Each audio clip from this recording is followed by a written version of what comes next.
al aire. Muy bien, muy buenos días a todos en este nuevo encuentro que realizamos a través del Instituto Eleusis. Y en esta oportunidad vamos a compartir y tener la última sesión, la sesión número 7 de este libro tan importante como es el tomo 5 de la obra completa de Editorial Trota, de Símbolos de Transformación, por supuesto escrita por Carl Gustav Jung. Y en esta oportunidad estoy con un compañero, un compañero muy importante para el funcionamiento de Instituto Eleusis, como es Roberto González Becogiove. Le doy los buenos días. Hola Roberto, ¿cómo estás? Hola, ¿qué tal Gaby? ¿Cómo estás? ¿Cómo vas? Muy bien, compartiendo aquí la última clase de este recorrido tan importante que hemos hecho todos a través del grupo, de todo el grupo de personas que componen Instituto Eleusis, y entre todos hemos recorrido esta obra tan importante, tan completa y tan bisagra en el desarrollo de las ideas de Carl Gustav Jung. Así que te pregunto si quieres compartir alguna idea, alguna palabra más. No, Gaby, al final vamos a hacer una conclusión de la obra. Ok, entonces comienzo la clase de hoy. Bueno, lo primero voy a leer una importante fantasía de Miss Miller, que a mi entender hay dos fantasías importantes dentro de este último capítulo, que es el capítulo El sacrificio y también Palabras finales de Jung. Y en este capítulo hay dos fantasías importantes, pero yo voy a desarrollar solamente una que a mi entender es la fantasía con la cual gira todo el desarrollo de este último capítulo, y a mi entender es el eje de todo el desarrollo de las ideas que va plasmando Jung en este último capítulo tan importante, y también da como un giro, ¿no?, a las ideas de Carl Gustav Jung, un cierre y una definición de sus ideas y una definición en su posición frente al psicoanálisis freudiano, ¿no? La fantasía dice así: en el mundo entero no hay una sola. He buscado en 100 tribus, envejecí 100 lunas desde que comencé. ¿No habrá jamás una que conozca mi alma? Sí, por el Dios soberano. Sí, pero crecerán y menguarán 10.000 lunas antes de que nazca su alma pura. Y es de otro mundo de donde llegarán sus padres. Tendrá la piel pálida y pálidas los cabellos. Conocerá el dolor aún antes de que su madre la alumbre. El sufrimiento la acompañará y también ella buscará y no encontrará quien la comprenda. Muchos pretendientes querrán cortejarla, pero no habrá uno solo que sepa entenderla. La tentación asaltará a menudo su alma, mas ella no flaqueará. En esos sueños yo vendré a ella y ella comprenderá. He conservado inviolado mi cuerpo. He llegado 10.000 lunas antes de su época, y ella llegará 10.000 lunas demasiado tarde, pero ella comprenderá. Solo una vez cada 10.000 lunas nace un alma semejante. Una víbora verde que sale de la maleza se desliza hacia él y lo pica en el brazo. Luego ataca al caballo, que es el primero en sucumbir. Entonces Chivantopel le dice al caballo: adiós, hermano fiel, entra en tu reposo. Te he querido y tú me serviste bien. Adiós, pronto me reuniré contigo. Luego a la serpiente: gracias, hermanita, tú has puesto fin a mis peregrinaciones. Después grita de dolor y pronuncia su plegaria: Dios soberano, tómame pronto. Trataré de conocerte y observar tu ley. No permitas que mi cuerpo caiga en podredumbre y hedor, ni que sirva de pastos a las águilas. A lo lejos se divisa un volcán humeante, se oye el estruendo de un terremoto, acompañado de un desprendimiento de terreno. En el delirio del sufrimiento, mientras la tierra vuelve a cubrir su cuerpo, Chivantopel exclama: conservé inviolado mi cuerpo. Ella comprenderá. Haniwama, tú me comprendes. Recordemos que estas fantasías son de Miss Miller y que a través de estas fantasías y de las imágenes que otorgan estas fantasías de Miss Miller, Jung hace todo el recorrido y el desarrollo de este libro tan completo. Yo me voy a ocupar solamente de desarrollar las ideas y los conceptos, a mi entender, tan importantes en este último capítulo a través de compartir unas imágenes y unos escritos con ustedes, que vuelvo a repetir, a mi entender son las ideas centrales. Comienzo a compartir pantalla.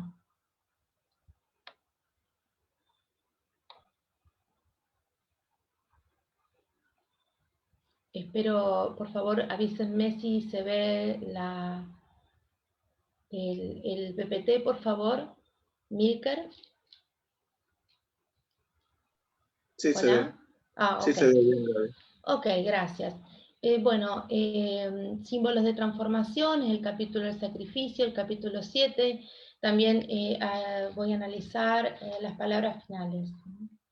A mi entender, esta imagen que coloqué, que es una imagen muy bien conocida en la obra llamada Aion, escrita por Jung, a mi entender es una imagen central del todo el libro y el desarrollo de las ideas vertidas en este libro de símbolos de transformación. Vemos el desarrollo de la serpiente que envuelve y engloba a esta persona, este ser de pie. Por debajo está la cáscara del huevo roto, ¿no? Que da lugar al nacimiento del lion, al nacimiento de este ser que tendrá que pasar y trabajar por los 12 trabajos o los 12 signos del zodíaco, y que cada uno desarrolla un trabajo de conciencia y de expansión de conciencia determinada. Solo a través del trabajo y del poner el cuerpo y de ir luchando e ir comprendiendo y reconociéndose como parte del trabajo e incorporando las cualidades del héroe en sí mismo, el héroe vence. Y por lo tanto la serpiente que primero lo envuelve y muchas veces apretándolo, lo suelta, afloja su tensión corporal y se posa sobre la cabeza del héroe, mirándonos fijamente a nosotros, ¿no? Esta imagen es una imagen que tiene alas, es decir, que la persona ha ido más allá de su propia materialidad y ha incorporado las cualidades del héroe. Está presente el elemento fuego, está presente el sol, con los rayos que envuelven su cabeza, y también en el pecho está la imagen del león, ¿no? Como símbolo puramente del sí mismo. El Aion es un símbolo exclusivamente, muy desarrollado por Jung, exclusivamente, que habla del contacto con el sí mismo y de la realización a través del segundo nacimiento. El primer y principal objeto del anhelo inconsciente es la madre, la que todo lo comprende, la que abraza, ayuda y protege, lo que encadena al hijo con la madre. Pero a medida que el hijo se hace mayor, aumenta el peligro de que ese modo de comprender conduzca a un entorpecimiento del desarrollo natural. En vez de desarrollar la necesaria adaptación a las nuevas condiciones del ambiente, la libido del niño regresa a los brazos de la madre, que dispensan protección y facilidades, con la cual pierde la ocasión de ajustarse a lo que pasa en la vida, es decir, de madurar y enfrentar las situaciones que la vida nos pone, ¿no? Los obstáculos, y de forma independiente, ¿no? Esto la madre lo evita. Así dice el texto de Hermes: encadenado a los brazos y al pecho de mi madre, dejo que mi sustancia se funda con la suya y descanse, compongo de invisible lo invisible. Cuando un ser humano permanece sujeto a su madre, aquella vida que él hubiera debido vivir transcurre en forma de fantasías conscientes e inconscientes, que tratándose de mujeres suelen atribuirse a un personaje heroico o son ejecutadas por él, como en nuestro caso. En Miss Miller, todo el desarrollo de estas fantasías se dan alrededor de este héroe, Chivan Topel.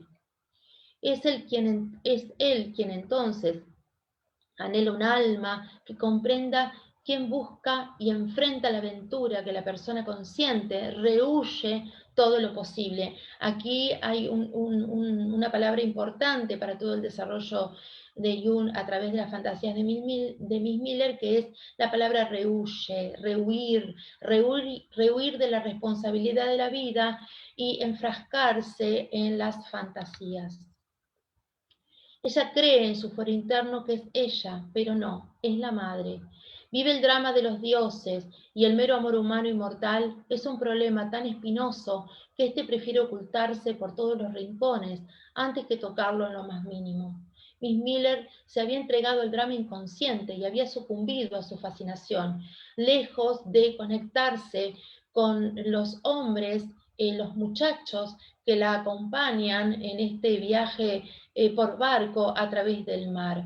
Ella no accede al amor carnal, al amor material, y en cambio se entrega al drama inconsciente y sucumbe a lo que Jung llama la fascinación del inconsciente, la fascinación por esas imágenes hipnóticas. Los fenómenos del inconsciente son susceptibles de explicarse como manifestaciones más o menos espontáneas de arquetipos autónomos. El arquetipo posee carácter luminoso, produce fascinación y se pone en contraste con la conciencia. También influyen modificando nuestros destinos y en nuestro pensar, sentir y obrar de modo inconsciente. Por supuesto que aquí el arquetipo es el arquetipo del héroe, al cual Jung desarrolla a lo largo de toda esta obra. Chivan Topel, que encarna el papel del héroe en estas fantasías, por lo tanto se relaciona con la imago materna, es un novio de la muerte, uno de los hijos amantes que mueren prematuramente al carecer de vida propia. Su sentido y energía vital residen en la diosa madre. Representa lo espectral, el fascinador del alma, el mundo de las imágenes primigenias. Quien penetra en este mundo corre peligro de quedarse sujeto a la roca, pues no es fácil volver del reino de las madres. Pero lo funesto puede ser lo salvador, toda vez que la conciencia fuera capaz de una comprensión adecuada de los contenidos inconscientes. Fuerza, fuerza. Ahí hay un error, me faltó una Z, pido perdón. Fuerza, una comprensión adecuada de los contenidos inconscientes. Pero lamentablemente nuestra cultura no tiene ni ojos ni corazón por los contenidos simbólicos ofrecidos por el inconsciente.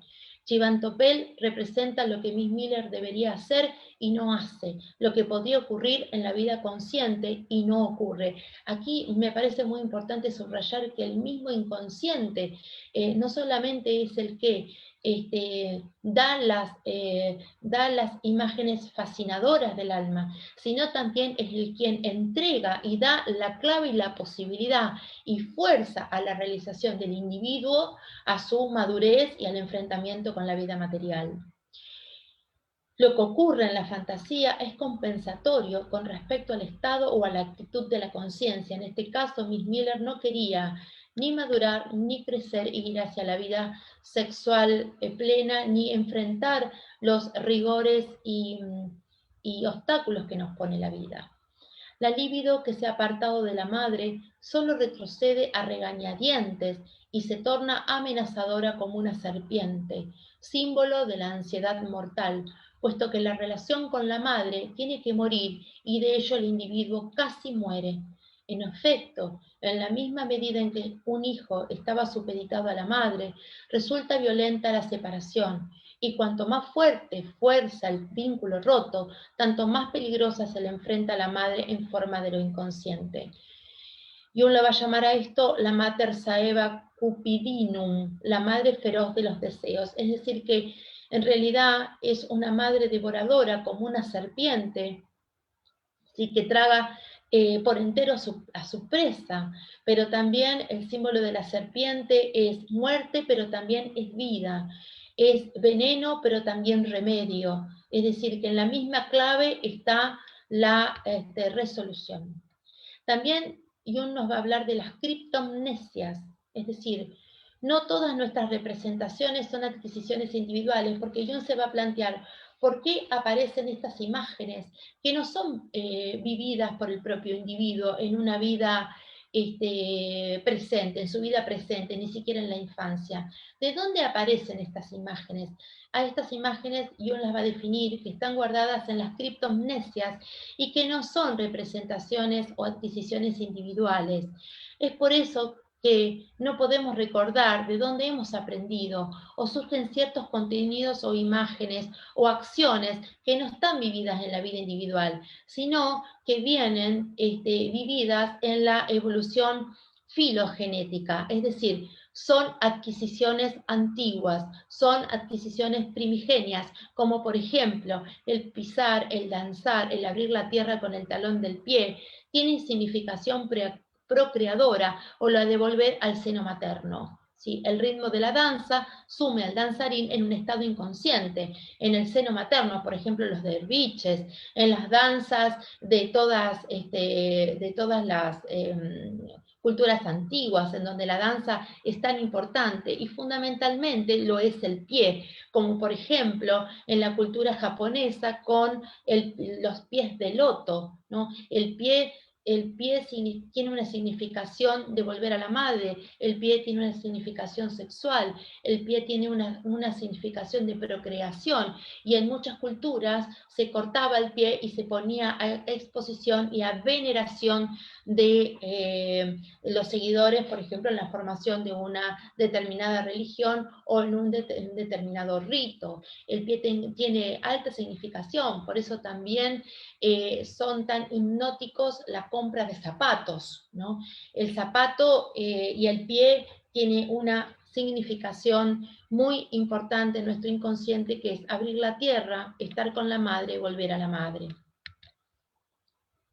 También Buda o Cristo, sus nacimientos son particulares, ya que no llegan al mundo como un mortal común, porque su nacimiento significa un renacimiento desde la madre esposa. Aquí Jung nos da la clave de que en este estar dentro de la madre, dentro del inconsciente, que uno casi muere, el héroe casi muere en esa lucha puede volver desde allí y renacer. Aquí va a explicar los segundos nacimientos o el segundo nacimiento, o también las dobles madres, ¿no? Jung va a decir que el segundo nacimiento o la cualidad de la doble madre es el mismo mito, ¿no? Tiene que ver con la explicación del volver a renacer, el renacido después de la gran batalla. Sus nacimientos son particulares, ya que no llegan al mundo como un mortal común, porque su nacimiento significa un renacimiento desde la madre esposa. Desde ahí que el héroe a menudo tenga dos madres. Es con frecuencia abandonado y recogido por una pareja cuyo cuidado crece. Es así como tiene dos madres. Por ejemplo, Heracles, Hiawatha, Buda, Rómulo y Remo. El tema de la doble madre puede reemplazarse por el doble nacimiento, que adquiere elevada importancia en muchas religiones. Por ejemplo, el bautismo. En el cristianismo, el volver a nacer se produce en el momento y en el acto del bautismo. Y en la entrada del agua completa, o en el rito reducido y acortado, que es el mojar solamente la cabecita del bebé, ¿no? En algunas líneas religiosas todavía se continúa practicando la sumergión, el meterse en el agua en forma completa, ¿no? El sumergirse en forma completa el cuerpo todo y casi llegar al ahogamiento, ¿no? El tema de las dos madres apunta al doble nacimiento, una madre real y humana y la otra simbólica, es decir, divina, sobrenatural o extraordinaria. Quien proviene de dos madres es un héroe. El primer nacimiento lo hace hombre, el segundo semidios e inmortal. Lo inconsciente como matriz de la conciencia tiene significación materna. De ahí que también la madre se represente mediante el oso. Esto lo vamos a ver también en Jung cuando nos habla de la visión del santo patrono de Suiza, ¿no? Se me fue el nombre ahora, con el apuro, perdón, ya me va a venir a la memoria, pido perdón. Habla de nuevo de la visión del oso, ¿no? Todos los animales pertenecen a la Gran Madre y con cada pieza de casa se cobra su atenta contra ella. Es decir, el tratar de atentar y matar su progenie, ¿no? Todo su atentamiento contra ella. Madre que da vida a todos los seres, pero también madre que devora y engruye. El drama se desarrolla en la psique individual, en la cual los padres no son ellos mismos, sino solo sus imágenes, o sea, aquellas representaciones que surgieron del encuentro entre el carácter de los padres y la disposición individual. Tales imagines o imágenes son animadas y dirigidas en todas direcciones por una fuerza instintiva que, perteneciendo también al individuo, provienen de su esfera instintiva y se manifiesta en forma de instintividad. Esta dinamis se presenta en sueños por símbolos teriomórficos, es decir, mitad humanos y mitad animales. Leones, perros, toros, serpientes constituyen una libido indiferenciada, aún no domesticada, alma antropoide, que lo veíamos en principio en la imagen, en donde hay la serpiente, la cola de la serpiente que sale de la cáscara del huevo, ¿no? En plena llamas de fuego, esa libido es indiferenciada, todavía no está domesticada, ¿no? Alma antropoide, que es el trabajo de todo héroe que debe realizar. Esta alma antropoide se opone al desarrollo cultural porque añora siempre el estado originario e inconsciente y volver al seno materno. El instinto siempre va a intentar de poner de alguna manera palos en la rueda para poder desarrollar y que esa libido ascienda por la columna vertebral y active la mente. Por lo tanto, la tarea de adaptación requiere grandes exigencias y un gran trabajo. Muchas veces esto se presenta como proyección, que es una solución aparente, pero de ninguna manera la solución definitiva. Es decir, Jung va a hablar que el eje de las fantasías pueden ser proyectadas hacia un otro, afuera, pero es una solución aparente, porque de alguna manera la persona no está tampoco tomando la responsabilidad de su propia vida, sino que o se envuelve en la hipnosis de sus propias imágenes y fantasías inconscientes o la proyecta desde afuera, afuera, en otros elementos, fuera de la individualidad o de su yo propio. La terapia debe apoyar la regresión, ya que es la puerta a lo inconsciente, hacia el reino de las madres. Quien entra en este reino somete su consciente personalidad yoica a la dominante influencia de lo inconsciente e irá más allá si no se la detiene, es decir, irá a un eterno femenino prenatal, irá al mundo primigenio de las posibilidades arquetípicas, donde, entretejido de imágenes de toda criatura, el Hijo Divino asiste aletargado al nacimiento de la conciencia.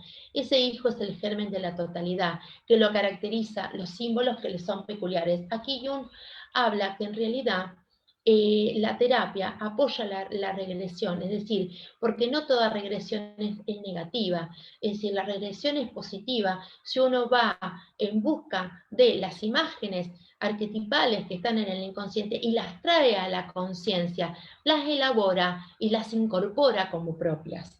Es decir, que aquí es importante también hacer esta aclaración, ¿no? Que no toda regresión es negativa. En la oscuridad de lo inconsciente se esconde un tesoro difícil de alcanzar, pero que al expresarse los símbolos sirven para que la libido regresiva no se quede detenida en la corporeidad materna como puente y signo, porque el símbolo tiene esta doble cualidad y esta doble polaridad. Por un lado es inconsciente y por el otro lado es conciencia. Quiere decir que es un puente que nos trae estas imágenes arquetipales para que la conciencia y el yo la pueda tomar, la pueda interpretar y la pueda incorporar. Que Jung va a llamar este método amplificación o ampliación. El héroe se enfrenta con el peligro de la regresión y volver al seno materno quedándose pegado a ella. También con la lucha con el padre que traba la regresión y también con el problema de la alimentación y lo nutricio, porque esto último también impulsa a la madre, el carácter infantil, el incesto y el alimento. Pero cuando la regresión es solo aparente, en realidad se trata de una introversión de la libido, encaminada a un fin, que es lo que decíamos antes. No toda regresión es negativa. ¿Sí? En este caso pone un ejemplo muy bueno en donde se ejemplifica bien que la regresión tiene un fin y un fin de elaboración y un fin de sanación y un fin de contacto con la conciencia y la ampliación de la conciencia. Se evita entonces aquella relación endógama por el ayuno deliberado. A causa de semejante actitud, la libido se ve forzada a desviarse hacia un equivalente simbólico del alma mater, a saber, el inconsciente colectivo. Por ejemplo, sabemos que muchos santos y muchas personas que tratan de hacer un trabajo de observación del propio inconsciente pasan muchos días en ayuno. Por ejemplo, San Francisco de Asís, que tuvo muchísimos días en pleno ayuno para lograr un contacto con la expansión de conciencia, y que realmente lo ha logrado. También su compañera, como lo es Clara, también Santa Clara, también lo vimos en el Cristo, que pasó 40 días de ayuno en el desierto, y también lo hemos visto en el Buda, ¿no? Que ha hecho trabajos de ayuno, de ayunos profundos por muchos meses. Se decía que comía un grano de arroz por día. Entonces, la soledad y el ayuno, ¿no? Por supuesto, el tema de excluirse, de guardarse, y muchas veces de guardarse dentro de una caverna. Una vez vencida la relación con la madre, se abre el acceso a un equivalente simbólico y se puede renacer como figura renovada. Los misterios de Leucinos estaban relacionados con este morir y renacer. También en los misterios órficos. Órficos, como viene de serpiente, ¿no? Los órficos le rendían un culto muy importante a la serpiente como remedio, como diríamos, veneno y remedio. La serpiente es un animal de sangre fría, inconsciente y desguarnecido, para matar y curar. Es a la vez símbolo del diablo y del Cristo. Entre los gnósticos representaba el tronco cerebral y la médula, siendo esto un excelente símbolo de lo inconsciente. Expresa su presencia inesperada, repentina, su interposición molesta o peligrosa y su efecto pavoroso. El héroe que debe renovar el mundo y vencer a la muerte personifica la fuerza que creó el mundo, que incubándose a sí misma en la introversión, enroscándose en torno a su propio huevo como una serpiente, amenaza la vida con venenosa mordedura para llevarla a la muerte y desde esa noche alumbrarla de nuevo, venciéndose así a sí misma. Aquí vemos un ejemplo, hay muchísimos, pero por falta de tiempo voy a poner un solo ejemplo, que Jung lo trata en este libro, que es el mito de Cécrope. El héroe es su propia serpiente, su propio sacrificador y sacrificado. Es por eso que se compara a Cristo con la serpiente redentora de Moisés, y que el principio salvador de los ofitas cristianos era la serpiente. No olvidemos que ofita viene de ofidio, es decir, de serpiente, ¿no? Los sofitas cristianos eran las serpientes. Al Cristo también se lo llamó la serpiente. El mito de Cécrope representa claras huellas de la identidad originaria del héroe y la serpiente. Aquí vemos el cuerpo totalmente en serpientes y el tronco, cabeza y brazos en forma humana con el cayado. El cayado que apunta y conecta el cielo con la tierra, y con 3 puntas, que representa la triple cualidad de la naturaleza y también la triple cualidad del hombre. Jung explica por qué los mitos son tan importantes, por qué también su estudio comparado y el trabajo con la interpretación verdaderamente simbólica de los sueños. Así, por ejemplo, sabemos que los sueños compensan actitudes de la conciencia o bien suplen lo que en ella falta. Este descubrimiento tan importante para la interpretación de los sueños vale también para el mito. Las exploraciones de los productos del inconsciente proporcionan igualmente indicaciones reconocibles de estructuras arquetípicas que coinciden con temas con temas míticos, entre ellos ciertos tipos que merecen la calificación de dominantes. Trátese de arquetipos como ánima, animus, viejo, bruja, sombra, madre, madre tierra, etc. Y las dominantes del orden del sí mismo, del círculo y de la cuaternidad y de las 4 funciones o aspectos del sí mismo o de la conciencia. El conocimiento de estos tipos facilita sobremanera la interpretación de los mitos y al propio tiempo la coloca sobre la base que le corresponde a la psique. Aquí Jung da primordial importancia al conocimiento de la mitología y de los mitos y cómo esto se aplica no solamente en la interpretación de los sueños, sino en cómo estas imágenes aparecen en sueños, fantasías, mitos, y algunos están relacionados, por supuesto, a los arquetipos predominantes como ánima, animus, viejo sabio, bruja, sombra, madre tierra, y en lo que son estos 4 puntos cardinales, o los 4 puntos de la tierra, como por ejemplo podemos encontrar en la chacana, y las dominantes del orden del sí mismo, el círculo y la cuaternidad, que están relacionados siempre al símbolo de la totalidad. Y de esta manera se encuentra en la construcción de lo psicológico, de la psique. Volvamos a Miss Miller. Existe una importante distancia cronológica, ya que Chivan Topel pertenece a otra época, sino porque también el yo de Miss Miller está separado por un abismo con él. Él es de otro mundo, lo buscará en vano, o sea que no llegará a una unión o conjunción de la conciencia con lo inconsciente, que sería totalmente necesario para la compensación de la conciencia y el establecimiento de la totalidad. Pero Miss Miller no lo realiza en ese momento, pues Chivan Topel queda definitivamente descartado, pues primero lo mata la serpiente, luego es aniquilado por su caballo, y luego una erupción volcánica traga su cuerpo, como lo vimos en la lectura de la fantasía a principio de esta exposición. La conciencia de Miss Miller se ve amenazada por lo inconsciente, y lo está mucho más allá de lo que ella se encuentra o es consciente en su momento, ¿no? Y es incapaz de integrar todos estos contenidos a la conciencia. El mundo surge cuando el hombre lo descubre, y lo descubre cuando renuncia a permanecer envuelto en la madre originaria, es decir, cuando sacrifica su estado inicial o inconsciente. La fuerza para dicha renuncia o sacrificio surge del propio inconsciente. Esto me pareció una idea muy, muy importante de tener en cuenta, porque el inconsciente, si bien nos coloca el obstáculo, en ese mismo obstáculo pide nuestra madurez, pide el reconocimiento de nuestra propia fuerza y pide la integración y el acompañamiento con el yo, el fortalecimiento del yo y la madurez del individuo. Aquí hay algo interesante que quería no dejar de anunciar.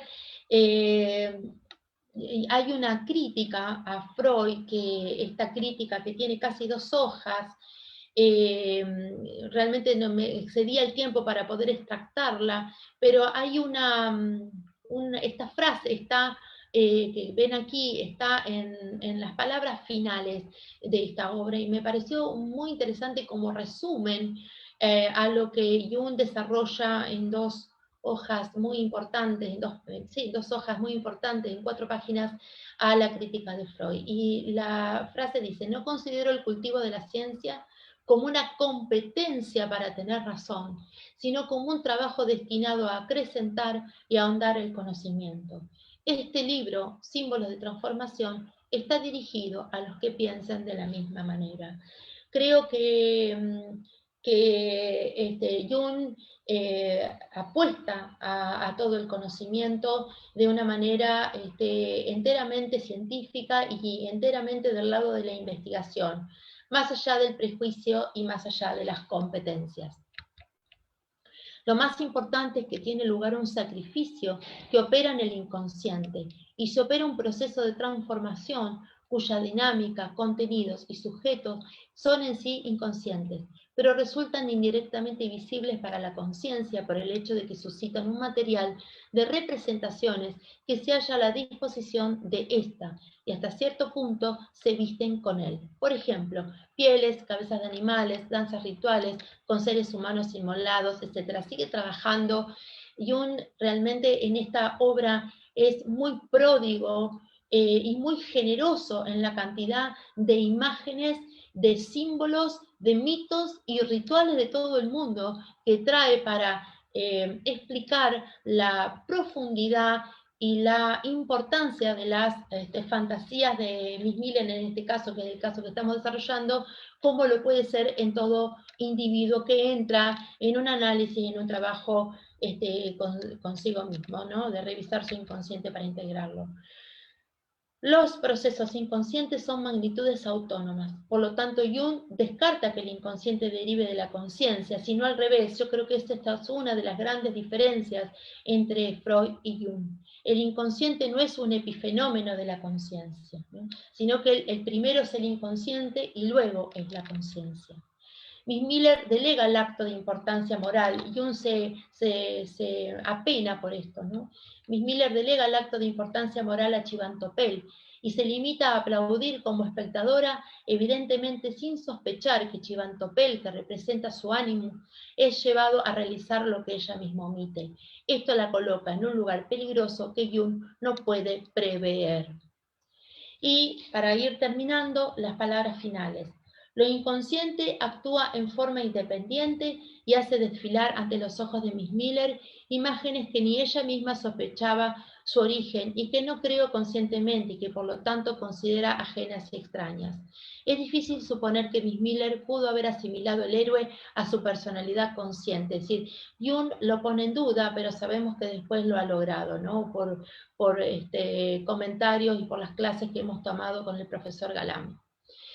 Es difícil suponer que Miss Miller pudo haber asimilado el héroe a su personalidad consciente. La energía psíquica para tal proceso no se halla sujeta al control de la conciencia. Son anhelos, impulsos y acontecimientos simbólicos que la conciencia no puede solventar positiva ni negativamente. Al impulso instintivo que podría sacar a la soñadora de la penumbra de la infancia, opónese un orgullo personal muy inoportuno y probablemente también un horizonte moral correlativamente angosto, y frente al contenido espiritual del simbolismo, nada puede la conciencia. Tiempo ha que nuestra cultura dejó de pensar simbólicamente. Ahí falta una H. El caso Miss Miller constituye un ejemplo clásico de una manifestación de lo inconsciente que se anticipa a una grave perturbación psíquica, aunque todo depende de la actitud más o menos dócil o refractaria de la conciencia. Volvemos a repetir que Galán nos hace saber que Miss Miller pudo desarrollarse y tener una vida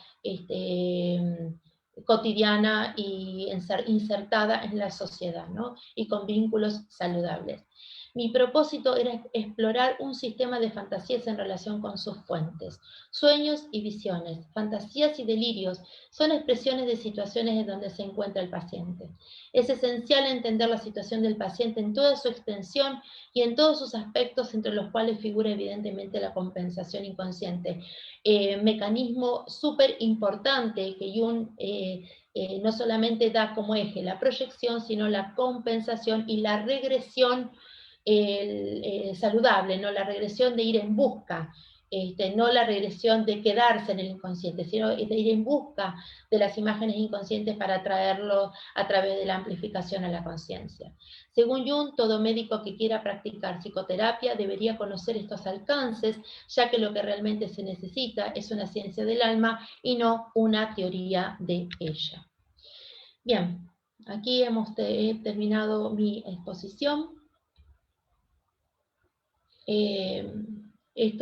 Traté de poner las ideas ejes y las ideas puntuales, porque realmente Jung nos trae una cantidad de imágenes mitológicas y inclusive de historia del arte, historia de los pueblos, historia de las religiones, que es riquísima y que lo hemos ido desarrollando a lo largo de estas clases y también de las clases que desarrollamos con el profesor Galán.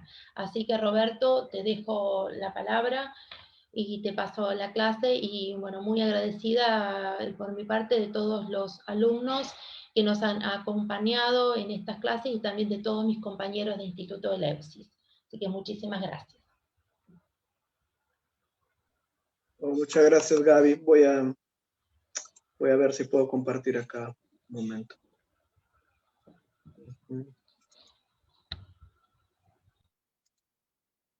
Bueno, creo que ha sido una descripción bastante clara, ¿cierto?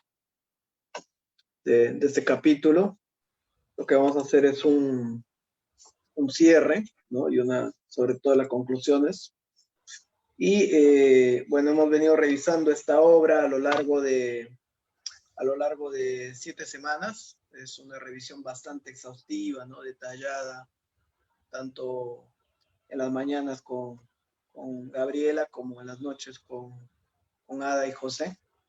Hemos visto que es necesaria la revisión de este libro, no solamente porque es el primer gran libro que escribió Jung, sino porque es uno de los más difíciles justamente, ¿no? Entonces, con respecto al sacrificio, simplemente para hacer una revisión, digamos, de lo ya mencionado por Gabriela, ¿no? También, digamos, de alguna manera acentuando algunos puntos, ¿no? Primero es destacar la fantasía de Chihuantopel, ¿no? Que es la última fantasía que evoca Miss Miller.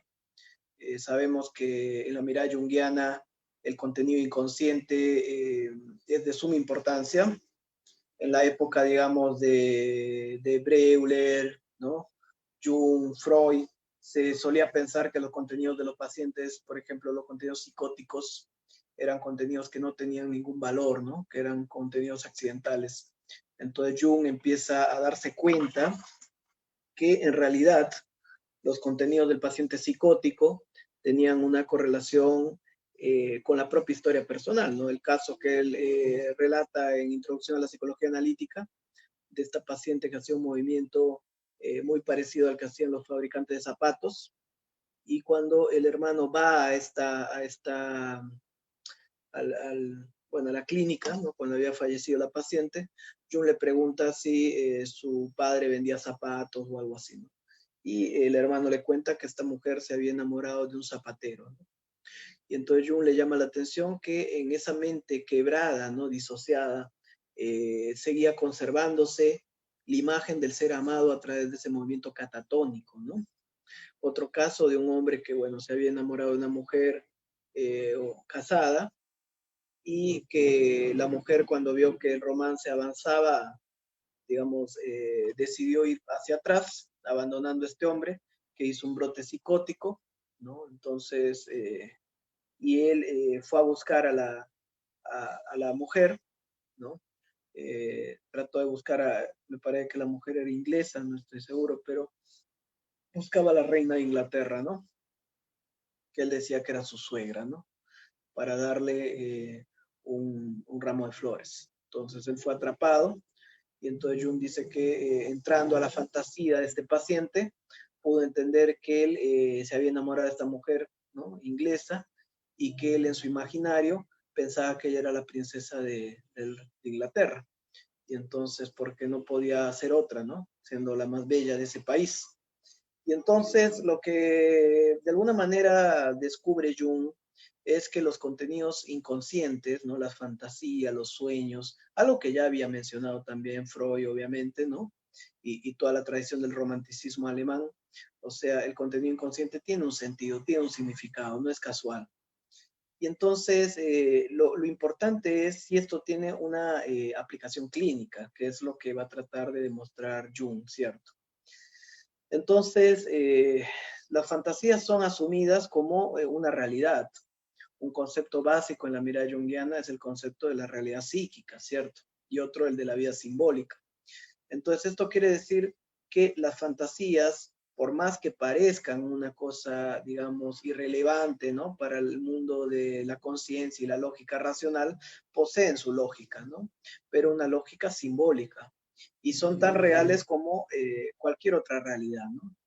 Entonces Jung empieza a darle valor a los contenidos inconscientes del paciente, a sus fantasías como realidades en sí mismas, ¿no? Realidades que todo clínico, todo médico, analista debe comprender. Entonces, en ese sentido, él se pregunta, bueno, a veces hemos visto, ¿no?, en las revisiones anteriores, con una proyección importante de sus propias interpretaciones, ¿no? Pero lo importante no es tanto apuntar a las interpretaciones que hace Jung en el texto, sino a la novedad que trae sobre la importancia que tiene la comprensión del lenguaje simbólico del paciente en la clínica, ¿no? Y la posibilidad de la integración de estos contenidos inconscientes a través de un método personalista, fenomenológico, que permita integrar este contenido inconsciente en la conciencia del paciente, ¿no? Entonces, el símbolo no es ya el anunciado por Freud, que tiene, digamos, una connotación específica, una interpretación asociada a ciertos contenidos, ¿no?, de carácter sexual, sino que el símbolo es siempre un misterio ante el cual nosotros tenemos que asumir una actitud de no saber, ¿no? De no saber, de exploración, una actitud fenomenológica y hermenéutica que Jung va a denominar de alguna manera amplificación. Entonces, a través de la amplificación del símbolo, nosotros podemos ver que un símbolo, si bien es cierto, apunta a ciertos motivos conocidos, nunca es del todo conocido por el soñante y tampoco por el analista, ¿no? Un mismo símbolo puede tener muchas interpretaciones. Entonces, la fantasía de la muerte de Chihuantopel va a tener una interpretación que, si bien es cierto, es la que hace Jung, no necesariamente es la que es correcta, ¿no?, en el mundo de Miss Miller, porque sabemos que él nunca trató a Miss Miller. Entonces, hay dos cosas que hay que ver: el contenido de la fantasía con la interpretación que Jung hace desde sus teorías, sabiendo que Jung se está sirviendo de sus teorías para, mejor dicho, del caso de Miss Miller, para explicar sus propias teorías. Y lo más importante para mí, que es la novedad metodológica que trae Jung sobre el trabajo de los contenidos inconscientes en la clínica, ¿no?, a través de los símbolos. Eso me parece mucho más importante que fijarnos en qué significa la serpiente o qué significa el caballo, ¿no? Me parece que lo importante acá no es tanto el significado del símbolo, ¿no?, sino el método que permite acceder a ese significado a través del análisis. Entonces, en ese sentido, aparecen símbolos importantes, ¿no?, como la serpiente, que Jung va a decir que tiene que ver con el instinto, lo inconsciente, ¿no? Sabemos todo lo que significa la serpiente, lo que ya mencionó Gaby, ¿no? Esta mente instintiva, primitiva, de la médula, la kundalini, ¿no?, la columna, digamos, la transformación, la sanación, ¿no? La serpiente, digamos, de Esculapio, ¿no?, que trae la sanación, digamos, el uroboros, ¿no?, el principio, digamos, de la vida, ¿no?, la serpiente de Midgard, o sea, todas las diversas representaciones que puede tener la serpiente en las diversas manifestaciones culturales, el caballo como símbolo de la libido, de la vitalidad, ¿cierto? Y Chihuantopel como una figura del héroe y del animus, que decía Jung, que en el caso de Miss Miller era un aspecto de su inconsciente profundo que compensaba las dificultades de Miss Miller de afrontar su propia vida. Y Miss Miller de alguna manera no se había dado cuenta que su héroe tenía que ser femenino, ¿no? Entonces, evidentemente, el lugar que tiene la mujer en el contexto de la época de Jung era diferente al que tiene hoy en día, ¿no? Entonces, la mujer tenía que lidiar, digamos, con la necesidad de ser ella misma, ¿no?, a través del desarrollo de esta fuerza que Jung representaba en la figura del ánimo, ¿no? Desarrollar su propio pensamiento, su propia vida, ir más allá del mundo de la madre. Decía Jung que lo más difícil para la mujer es liberarse del arquetipo de la madre, ¿no?, dejar de ser madre para ser ella misma, pasar de, digamos, María, que es la madre, a la sabia, ¿cierto?, a Sofía. Entonces, eso requiere traicionar o matar también en la mujer ese aspecto de lo materno, que ha sido muy, muy exacerbado y asociado a la mujer en la cultura patriarcal, ¿no? La mujer vista como la madre, ¿no?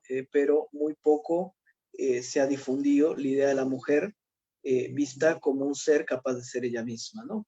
Entonces, la mujer asociada a la cultura patriarcal como la madre que tiene que ocuparse del cuidado del otro, o como la esposa, ¿no?, que va detrás del gran hombre, ¿no?, pero no la mujer que va adelante y se hace cargo de la propia vida. Entonces, de alguna manera, Miss Miller, ¿no? Si bien es cierto, había muchas mujeres que lograron asumir su vida, ¿no? Sabina, Spielrein, Luz Salomé, dentro de este contexto psicoanalítico, también sacrificaron un aspecto de lo femenino, ¿no? Como fue la propia maternidad o la vida de pareja en muchos casos, ¿no? Entonces, pongamos el contexto de Miss Miller, ¿no? El contexto de las dificultades de lo femenino para individualizarse en un contexto patriarcal. Entonces, de ahí que dice Jung, ella proyecte en lo masculino, desde esa educación patriarcal, desde ese, ¿no? Desde esos roles culturales, ¿no? Los valores más elevados, ¿no? Lo cual para Jung sería un error, dado que ella tendría que proyectar en una figura femenina esos valores, ¿cierto? Entonces, bueno, el cuerpo permanece inviolado, es otro aspecto importante, ¿no? Para Jung va a ser una fantasía, ¿no? O sea, sabemos que Jung plantea mucho estos símbolos de la tierra y el cielo, ¿no? El espíritu, ¿no? El alma y la tierra, ¿no? Entonces la tierra que representa lo concreto, entonces la vida consiste en enfrentar el mundo, enfrentar las posibilidades, el paso de la niña a la mujer, en el caso de Corea, Perséfone, a través del rapto de Hades, ¿no? En el mito de Sigfrido y Brunhilda, cuando Brunhilda es, digamos, está dormida, ¿no? Eh, rodeada de un anillo de fuego por Loki, y Sigfrido la despierta, ¿no? Entonces ella le ruega a Sigfrido que por favor no la viole, ¿no? No la tome, que conserve esta imagen de ella pura. Sin embargo, Sigfrido la toma, ¿no? Y entonces este aspecto inviolado de la psique, que también tiene que ver con ese aspecto virginal del yo, ¿no? Ese aspecto ninfico, de alguna manera en el mito de Pan y las ninfas, puede verse esta dificultad que tiene el yo de confrontar la realidad o ciertos aspectos inconscientes de la sombra. Entonces decía Kurt Cobain que, bueno, todos nosotros, nadie sale virgen de la vida, ¿no? La vida nos viola a todos. Entonces, de alguna manera, siempre va a haber contenidos inconscientes que van a invadir, ¿no? O aspectos de la realidad que van a invadir ese yo que no está aún listo para enfrentar la realidad del mundo interior o del mundo externo. Entonces, para Jung, el deseo de permanecer con el cuerpo inviolado es la dificultad del yo de Miss Miller de afrontar la realidad, ¿no? Entonces, la fantasía de detener la rueda del tiempo, va a decir él, ¿no? De evitar cualquier confrontación. Y entonces, en la base del conflicto edípico está esta dificultad del yo de enfrentarse a aquello que es doloroso. Entonces, de ahí la frase que pone Jung, ¿no? Quien huye de la tierra para arrojarse en brazos de lo eterno, tiene como enemiga la vida, ¿no? Y esto tiene que ver mucho con un concepto de Nietzsche, ¿no? Entonces, cuando Nietzsche critica, digamos, el budismo, ¿no? La gran crítica que hace él en El origen de la tragedia, entonces que critica, bueno, el racionalismo, ¿no? Critica el racionalismo griego, ¿no? Sócrates, Platón y Aristóteles, al cristianismo, ¿no? Y al budismo, porque justamente dice que es nihilista, ¿no? O sea, cuando habla también de Apolo, ¿no? Que el pensamiento de Apolo, todo lo que los griegos y la cultura occidental exacerban, ¿no? El pensamiento es en realidad una negación de la vida, porque para pensar hay que negar la vida, hay que desconectarse de la vida. Mientras Dionisio es una conexión con la vida, Apolo abstrae de la vida, ¿no? Entonces se abstrae y piensa sobre la vida. Entonces los griegos, en vez de vivir, empezaron a pensar la vida. Y la cultura occidental, de alguna manera, exacerba el pensamiento, la fantasía, ¿no? Sobre la realidad de la vida. Y entonces Nietzsche hablaba de estos como despreciadores de la vida, ¿no? Las personas intelectuales que pensaban sobre la vida en vez de vivirla, los cristianos que ofrecían una vida después de esta vida, ¿no? Que, digamos, mortificaban el cuerpo, que se privaban de las emociones, de la sexualidad, ¿no? Caían en el ascetismo, o los budistas que trataban de desapegarse, ¿no? Del sufrimiento, y en realidad eh, el problema del sufrimiento no es el apego, sino es la propia vida, diría Nietzsche, ¿no? Porque la vida en sí es sufrimiento y no podemos nosotros evitar el sufrimiento, hay que tomar el sufrimiento, el amor fati, amar lo que es, porque, digamos, la única forma de no sufrir estaría en estar muertos, ¿no? Y entonces la vida de por sí implica un sufrimiento y hay que abrazarlo. Y entonces es ahí donde radica el sacrificio del héroe, la muerte, ¿no? Aceptar la mortificación, ¿no? O sea, no puede haber una vida sin sufrimiento. Y el sufrimiento es parte de la vida. El yo infantil le cuesta aceptar esta verdad, ¿no? Y es ahí donde se fija en estas cuestiones edípicas y regresiona hacia el mundo de la fantasía, el mundo de la madre, ese mundo donde no tenía que ocuparse de sí mismo, buscar su alimento, donde todo lo era dado. Entonces hemos dicho que el niño que nace en este contexto, cuidado por la madre, donde la madre le provee, la madre como un otro, ¿no? Que provee, que cuida sus necesidades, que lo alivia del peso de la vida. Bueno, si bien es cierto, es la condición primaria en la que surge el yo, no significa que el yo no tenga que ya en su vida adulta mantener esta estructura, ¿cierto? Porque esto no es viable. Entonces surge este conflicto entre el puer, el niño, ¿no? Y el adulto. Y esto está mediado por el sacrificio. La dificultad de pasar del mundo del niño al mundo del adulto es la dificultad de asumir la propia vida, pero también el propio sufrimiento. Y entonces la frase de Nietzsche, ¿no? Amar lo que es, la idea de Nietzsche de que quien se arroja a los brazos de lo eterno, ¿no? Lo eterno como aquel mundo ultraterreno, ¿no? De la fantasía, es un enemigo de la vida, ¿no? Por eso, bueno, el origen de la tragedia y Zaratustra habla mucho de esto, ¿no? Sabemos la influencia importante que tuvo Nietzsche en Jung. También mencionar que Jung había leído, especialmente se nota esto en tipos psicológicos, pero también en el tomo 5, la influencia del origen de la tragedia y también de Así habló Zaratustra, ¿no? Entonces, para Jung, el inconsciente es una compensa la vida de Miss Miller, ¿no? O sea, es Miss Miller que no está pudiendo realizar su vida adulta, empieza a generar fantasías inconscientes, ¿no?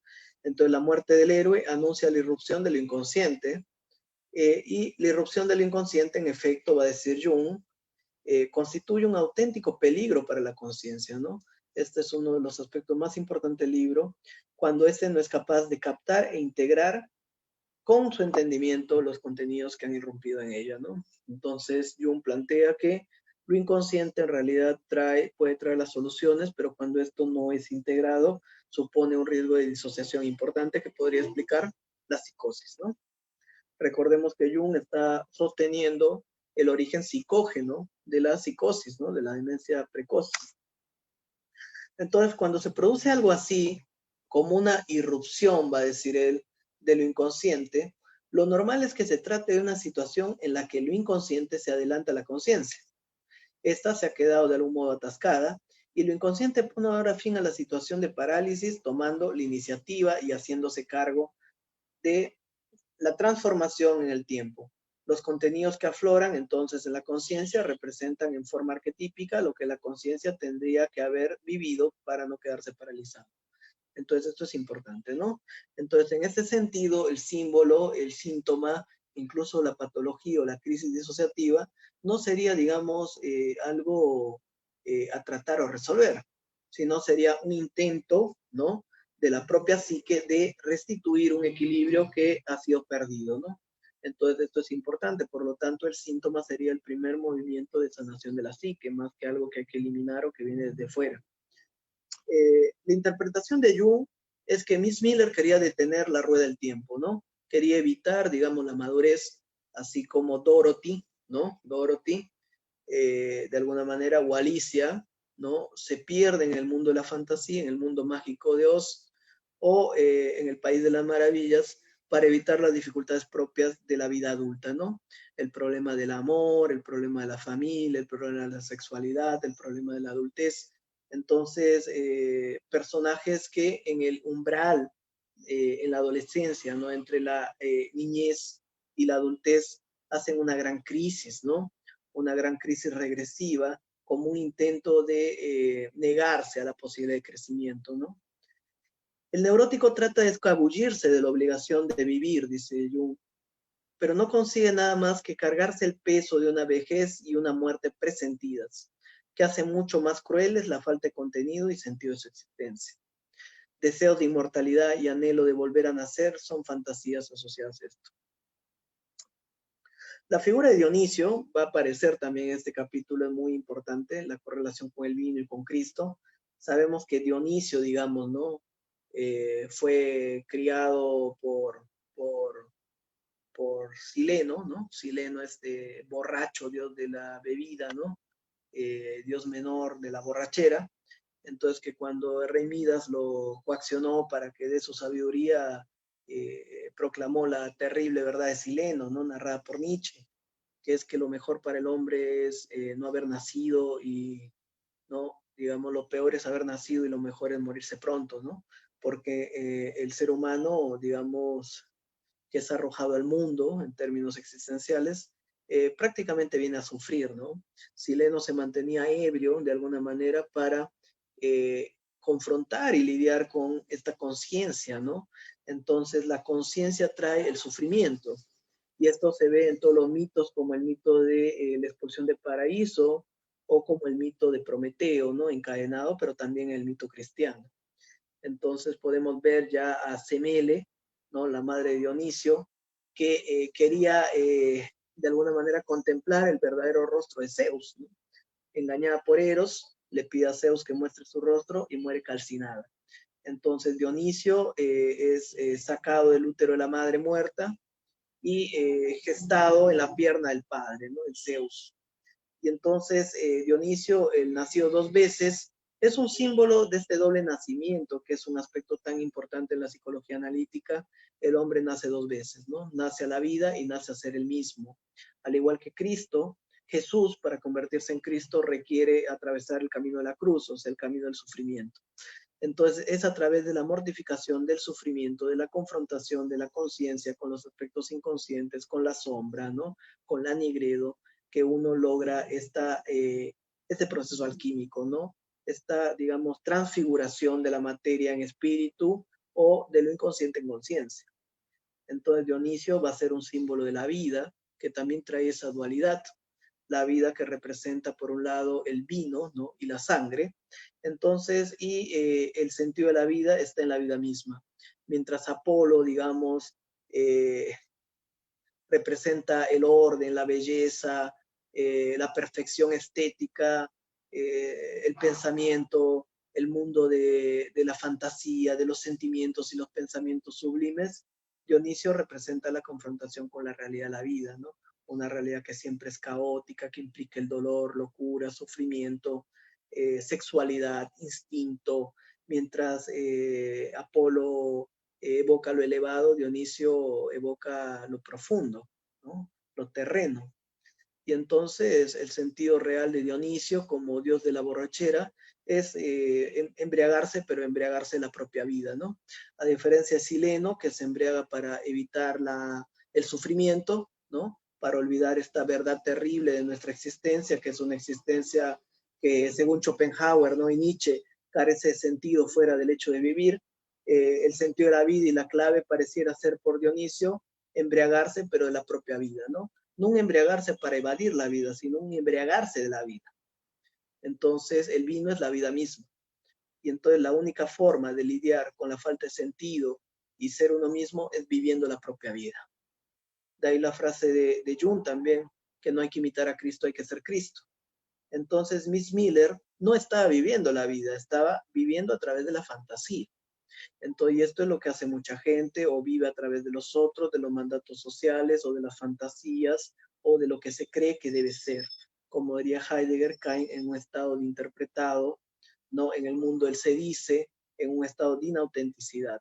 Ya decía Nietzsche que de todos los tesoros el más grande es ser uno mismo, y que no existe precio más grande a pagar, ¿no? Por ser uno mismo. No existe un precio suficientemente alto para ser uno mismo. Entonces, atreverse a vivir una vida, a embriagarse de la vida, es la solución al problema existencial, ¿no? Entonces, la arrogancia, dice, sin embargo, es lo que deja al hombre, es lo que aleja al hombre de la madre y la naturaleza, ¿no? El hombre que cree que es un ser racional, ¿no? Como diría Nietzsche, este hombre que se cree diferente al animal, que ha trascendido su animalidad, ¿no? El hombre de la polis, ¿no? El sum politicón, el hombre racional, ¿no? que él siente que no tiene que ver nada con los animales, ¿no? Pero que sin embargo va a decir Jung, ¿no? Es el ser más arcaico, primitivo y terrible, ¿no? Va a decir Jung también en el tomo 6 que no existe, digamos, hombre primitivo o arcaico cuyo poder destructivo se compare al del hombre civilizado, ¿no? Al hombre moderno. Y prueba de ello son las guerras, la Segunda Guerra y la Primera Guerra Mundial. Entonces, es una ilusión del hombre, ¿no? Una ilusión y una arrogancia del hombre creer que, digamos, ha trascendido la animalidad, ¿no? Cuando el aspecto dionisiaco e inconsciente sigue siendo parte del humano, ¿no? Y no podemos nosotros reprimirlo, negarlo. De alguna manera es lo que Freud denunció también, ¿no? Con toda su obra. Y entonces la regresión va a ser una introversión involuntaria, ¿no? Vamos a decir una regresión forzada, ¿no? Como un fenómeno compensatorio que devuelve al hombre a esos aspectos de los cuales se ha alejado, ¿no?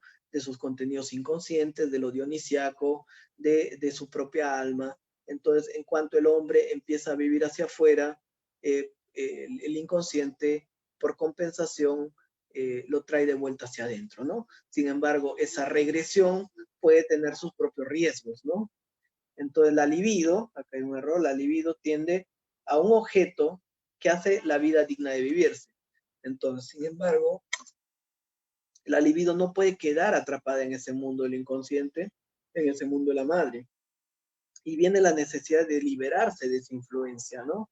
Entonces, el ingreso en la muerte y en la tierra va más allá del héroe que se inmola para alcanzar la inmortalidad. Entonces, ese acceso al mundo del inconsciente, ese descenso de Siegfried a la cueva del dragón, ese acceso al mundo de la madre, ¿no? Es un aspecto que es necesario para el crecimiento del yo, que tiene que pasar a un contacto más profundo con dimensiones trascendentales de la vida y con una comprensión de sí mismo, pero que requiere de un retorno a la vida, ¿no? Campbell va a hablar de ese riesgo de quedar atrapado en ese mundo mágico, ¿no? En el bosque mágico, quedarnos seducidos por lo inconsciente, que es un poco lo que pasaba con Miss Miller, que se entregó a esas fantasías, ¿no? Que si bien es cierto, tenían la clave, ¿no? Transformadora para afrontar su realidad, terminan sustituyendo la realidad misma, ¿no? Impidiendo al yo afrontar progresivamente la vida. Entonces, el héroe de Miss Miller es un ensueño regresivo, por lo tanto, infantil, que no tiene que ver con su propia vida, porque no está pudiendo integrarlo en la realidad concreta, ¿cierto? Por lo tanto, ella debe hacerlo perecer para proseguir.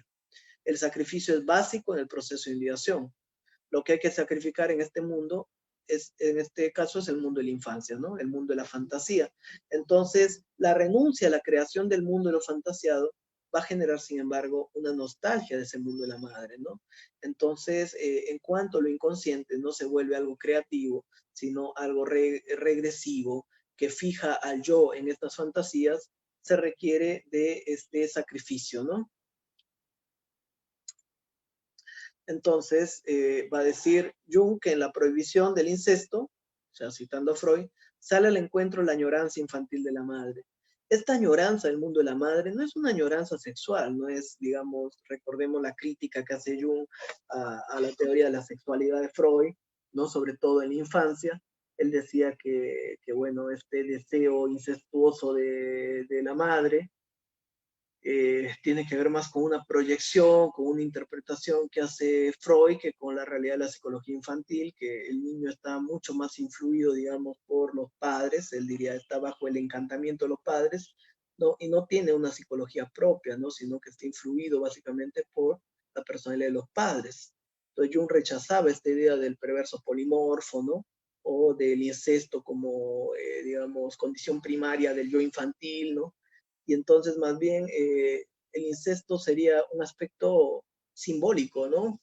Que representaría en el contexto religioso el deseo del yo de quedar ligado al mundo de los padres y la transición simbólica de ese mundo de los padres, ¿no? De la madre, digamos, biográfica, personal, hacia la madre arquetípica, ¿no? La madre inconsciente. Entonces, ese acceso del hombre, ¿no? Del adulto, de ese joven que se hace adulto digamos, al contacto con la gran madre, con la diosa, esa cueva que representa esta vagina, ¿no? O sea, digamos, este incesto simbólico de la gran madre, ¿no? También anuncia el segundo nacimiento. Entonces muere el hombre, digamos, el hombre biológico, el hombre material, para que nazca el hombre espiritual. Y hay también los simbolismos que revisamos anteriormente con respecto a Cristo, ¿no? Cuando Cristo decía que, bueno, el que no nazca del agua, ¿no? Bueno, no podrá ser digno de entrar al mundo de los cielos. Entonces, este acceso a lo inconsciente, a la gran madre, que permite romper esa relación edípica con los padres personales, ¿no? Entonces, Jung trata de mostrar en todo el libro que en realidad Freud tomó literal el simbolismo del incesto, cuando esto tiene una connotación mucho más profunda que habla del proceso existencial del hombre hacia la individuación, la búsqueda de sí mismo, que requiere del sacrificio del mundo de los padres, ¿no? Entonces, esto sería con relación a este último capítulo. Ahora, con respecto a las conclusiones del libro, ¿no? Jung va a plantear que existe el peligro de que el inconsciente avasalle al yo. Esto lo va a desarrollar ampliamente en el tomo 7, ¿no? Las relaciones, sobre todo en las relaciones entre el yo y el inconsciente, que es un libro muy importante, que es una continuación tanto, digamos, del tomo 5 como una elaboración teórica de lo que él vivió en el libro rojo, ¿no? Entonces, la asimilación del héroe a la conciencia es como una actitud adecuada, ¿no? Entonces, se requiere la activación del arquetipo del héroe, que es esta parte de la personalidad capaz de confrontar los aspectos de lo inconsciente, ¿no? Como en el mito de Heracles, ¿no? Este héroe que es capaz de domar a la hidra o al león, ¿no? Entonces, lidiar con los aspectos inconscientes, pero también el héroe que es capaz de lidiar con las situaciones diversas de la vida, ¿no? Entonces, el héroe tendría estas dos dimensiones, la, podríamos decir, diferenciación de los aspectos inconscientes como digamos, el afrontamiento de la vida, ¿no? De la vida adulta. Entonces, lo inconsciente va a operar de forma automática y produce imágenes y contenidos que no son creados por el yo. Entonces, esto es muy importante, ¿no? Lo inconsciente opera de forma automática, ese es un concepto muy básico de la psicología junguiana, ¿no? Hablar de esta autonomía de los complejos, ¿no? Y va a producir imágenes que no son producidos por el yo. Entonces, la diferencia entre lo que sería el símbolo, la imaginación verdadera, ¿no? Y la fantasía. Al yo le cuesta darle lugar a estas imágenes y contenidos, como anhelos, impulsos, hechos simbólicos, porque no están sujetos a su control. Entonces, ante los contenidos espirituales, de los simbolismos, dice Jung, la conciencia no sabe qué hacer. Entonces, es tarea del médico, del analista, facilitar el acceso al sentido que se oculta detrás de estos símbolos que produce lo inconsciente. A través del trabajo analítico se logra asimilar al menos parte de este material a la conciencia. Esta asimilación disminuye el riesgo de disociación que amenaza al yo. El material inconsciente genera una amenaza y aislamiento, o sea, una introversión, una regresión peligrosa para el yo. Entonces, esto es importante, ¿no? Este aislamiento lleva al pánico y muchas veces está presente en el inicio de la psicosis. Vemos muchas veces que la mayoría de los casos psicóticos empiezan con este aislamiento, esta introversión, ¿no? Esta desconexión de la vida, ¿no? Con una carga de la energía libidinal hacia los contenidos introvertidos o, digamos, inconscientes, ¿no? Que cada vez van regresionando, desconectándose de la realidad externa para entrar y entregarse a las fantasías, ¿no? A los contenidos inconscientes. Entonces Jung veía esto, ¿no? Y esto se ve, por ejemplo, como dije anteriormente, en el cuento de Alicia en el País de las Maravillas o en El Mago de Oz, ¿no? Cuando Dorothy, por ejemplo, Dorothy es llevada por este remolino, ¿no? Hasta el mágico mundo de Oz, ¿no? O cuando Alicia cae a través del agujero del conejo, ¿no? Al País de las Maravillas. Entonces, el yo, de alguna manera, participa asumiendo un rol pasivo frente a las imágenes del inconsciente y lo opuesto sería el rol activo del yo frente a las imágenes que permiten su diferenciación, ¿no? Esta sería la labor del análisis. Mientras mayor es la grieta que separa lo consciente de lo inconsciente, mayor es la escisión de la personalidad. Los esfuerzos de la terapia apuntan a disminuir esta disociación, dice Jung, y en la medida de lo posible a eliminarla. Los contenidos inconscientes quedan desatendidos al no poder ser comprendidos, integrados en la conciencia. Entonces, estos contenidos inconscientes desatendidos van a agruparse alrededor de lo complejo, ¿no? Y van a estar muchas veces cargados afectivamente también. Es posible que el origen de la disociación se remonte a la infancia, dice Jung, y que los contenidos inconscientes incrementen esta escisión. Con esto quiere decir que, bueno, no descarta la posibilidad de un factor predisponente en la psicosis, ¿no? De carácter biológico. Entonces, para poner fin a la disociación se requiere de la intervención del médico o del analista, ¿no? Es imposible comprender los contenidos inconscientes sin la ayuda de los patrones arquetípicos mencionados por Levi-Bull, ¿no? Como representaciones colectivas. Para Jung, los arquetipos serían la anatomía y la historia evolutiva del espíritu, ¿no? Así como tenemos, digamos, una historia evolutiva en la genética, en la materia, podemos encontrar, por ejemplo, en el ADN rasgos, ¿no? De otras especies, o digamos, en la fisiología o en la anatomía comparada vemos estructuras similares. Entonces, digamos, también a nivel de la psique, podemos ver, digamos, que en el hombre moderno existen vestigios del hombre primitivo, ¿no?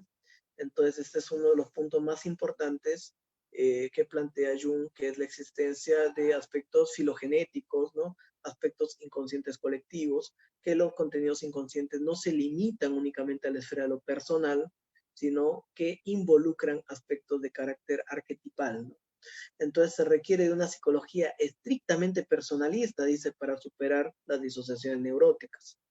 Jung va a plantear que hubiera ayudado a Miss Miller a comprender, asimilar los símbolos inconscientes, lo cual hubiera producido un desenlace menos doloroso, piensa él, ¿no? Que si él hubiera ayudado a Miss Miller a elaborar estas fantasías, por ejemplo, entender lo que significa Chihuantopel en su propia vida, el resultado hubiera sido menos doloroso. Sabemos que por esta investigación que hizo Sandasani, que Miss Miller pudo recuperarse de esta crisis, ¿no? Entonces, algo que Jung no llegó a saber, ¿no? Entonces, con respecto al capítulo conclusiones, esto estaría hasta acá para finalizar. Y voy a mencionar algunas frases de Jung que me parecen importantes, ¿no? Dice, el acicate más fuerte para realizar un trabajo de investigación incesante me vino de la terapia y consistía en una pregunta que no debe silenciarse. ¿Cómo puedes tratar una cosa que no entiendes? Sueños, visiones, fantasías y obsesiones son expresiones de una situación. De ahí que si no entiendo los sueños, tampoco entiendo la situación del paciente. Y entonces, ¿en qué podría ser útil mi tratamiento? La importancia de la realidad psíquica y la vida simbólica es fundamental en el trabajo, digamos, junguiano, ¿cierto? Entonces no podemos nosotros pretender tratar a alguien si no conocemos, digamos, sus contenidos simbólicos, ¿cierto? Lo importante para mí no ha sido nunca validar mis teorías mediante mis pacientes, pues me parecía mucho más esencial entender la situación del paciente en todos sus aspectos, entre los cuales se cuenta como notorio la compensación inconsciente. Pienso que la práctica de la ciencia no consiste en una competición para ver quién tiene razón, sino en un trabajo cuya finalidad estriba en acrecentar y profundizar nuestros conocimientos. Como conclusiones de esta revisión del tomo 5, podemos mencionar las siguientes. En primer punto, hay dos tipos de pensamiento, un pensamiento que es dirigido, que tiene que ver con la conciencia racional, y uno que es pasivo, lo que viene a la conciencia, lo inconsciente, los símbolos, imágenes. El pensamiento dirigido es bastante reciente frente a los contenidos inconscientes. El ser humano ha aprendido a dirigir su energía psíquica, libido, de forma intencional, pero esto no anula la creación de los contenidos inconscientes que quedan implícitos bajo el flujo del nivel de conciencia, como ya había descrito Pierre Janet.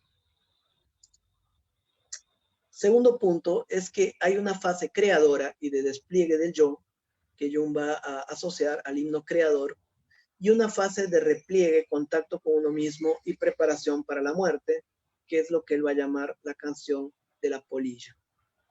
El ascenso y el descenso del sol, progresión y regresión, son dos formas de expresión de la energía psíquica. El yo en sus dinámicas de relación con lo inconsciente está sujeto a procesos de inflación y deflación. La libido es la energía vital que dirige la vida. No es instinto sexual, es energía vital que siempre es un choque de fuerzas opuestas, materia y espíritu, masculino y femenino, fuerza, resistencia, progresión y regresión. La libido posee diversos instintos diferenciados, los que se dirigen a diversos objetos y tienen diversas finalidades. No podemos hablar del instinto sexual como el principal o el único detrás de las dinámicas psíquicas. Esta es una crítica fundamental en el libro hacia Freud. Como punto 4, Jung plantea que la libido se ha transformado de pura materia e instinto en símbolos, cultura, lenguaje, por algún motivo que no queda del todo claro. Lo que dijo Galán, ¿no?, en el curso,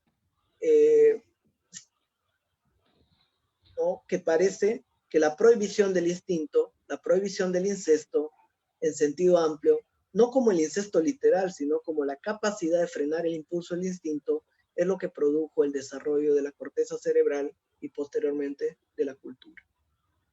Entonces es un instinto frente al otro lo que va generando esta dinámica, ¿no? Sabemos que un instinto nunca aparece solo, sino frente a otro instinto. Entonces, de alguna manera, es la prohibición del instinto lo que fue generando este surgimiento de la conciencia, en cuanto para Jung es libido disponible, ¿no? Una cierta cantidad de libido o energía que uno puede disponer justamente para distanciarse y tener cierto margen de movimiento o libertad frente a otro instinto. El proceso de formación de la conciencia tiene como costo la neurosis, sin embargo, ¿no? Entonces, sea como proceso de desconexión del inconsciente instintivo o porque al yo le cuesta lidiar con el mundo y la vida fuera de la seguridad y el mundo fantástico que ofrece la madre, la fijación edípica. El choque entre su propio instinto, las prohibiciones culturales y su sí mismo introducen el nivel de conflicto propio de la cultura, tal como describieron Schopenhauer, Nietzsche y Freud. Entonces, el ser humano queda atrapado entre estos aspectos instintivos, ¿no?, podríamos decir del ello, y las prohibiciones del superyo. O también podríamos decir, el ser humano queda atrapado entre su propia conciencia, ¿no?, y su inconsciente. El complejo de Edipo no tiene que ver con desear sexualmente a la madre o una tendencia perversa al niño, sino con la dificultad del yo adulto para enfrentar la propia vida. La regresión de la libido ante las dificultades de la vida va cargando energéticamente los complejos y capas profundas de la psique, lo que puede generar una disociación psicótica. El contacto con la madre, ¿no?, posee esa doble naturaleza, va a decir Jung. La madre es tanto personal como arquetípica, transpersonal. Es tanto fuente creativa de vida y recursos como madre creadora, pero también el riesgo de asimilación del yo, la madre devoradora. El símbolo del sol devorado por el león, de la alquimia, el sol que se hunde en el mar cada día. La vida es una lucha entre el yo y el inconsciente, representada en la difícil tarea de liberarse de la madre o la lucha del héroe con el dragón.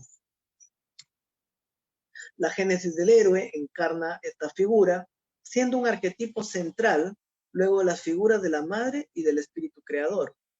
El individuo que tiene que separarse de los padres y enfrentar la propia vida y lidiar con sus contenidos inconscientes encarna el proceso de individuación.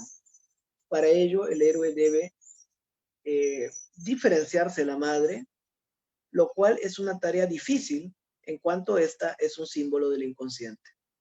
De alguna manera, toda la sociedad occidental lo que ha hecho es ganar cada vez más dominio sobre ese aspecto del inconsciente, sobre esa madre, sobre la naturaleza. Sin embargo, ha caído en una desconexión de la madre, ¿no? Entonces, el héroe es un símbolo del yo, y el yo debe sacrificar su tendencia edípica a buscar lo cómodo, el mundo de la infancia, para poder asumirse a sí mismo. Los símbolos de la madre y del renacimiento reflejan este motivo de la creación y el posterior sacrificio de la relación entre yo y el inconsciente, para promover un segundo nacimiento del agua y del espíritu. El símbolo de la muerte y el renacimiento constituye un motivo importante en el devenir de la transformación psíquica. El bautismo en el agua representa un acceso al mundo de la madre arquetípica que permite superar el núcleo edípico infantil para poner en marcha un proceso más amplio de relación del individuo con una dimensión transpersonal arquetípica. Finalmente, la interpretación de Jung sobre el caso de Miss Miller consiste en que ésta se entregó a sus fantasías inconscientes ante la inmadurez y dificultades de su propio yo para enfrentar la vida adulta y dirigir adecuadamente su libido.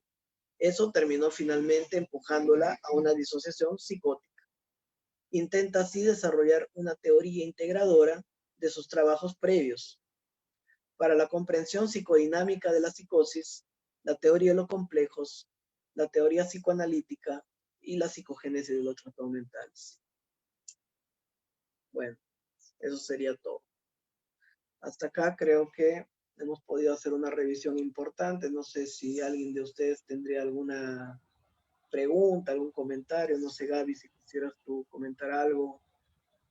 No, me parece que, Roberto, el resumen que ha hecho no solamente involucra el último capítulo que teníamos comprometido a revisar hoy, sino realmente toda la obra, puntillosamente los puntos esenciales de los descubrimientos de Jung, los aportes y fundamentalmente las diferencias con Freud. Me parece maravilloso.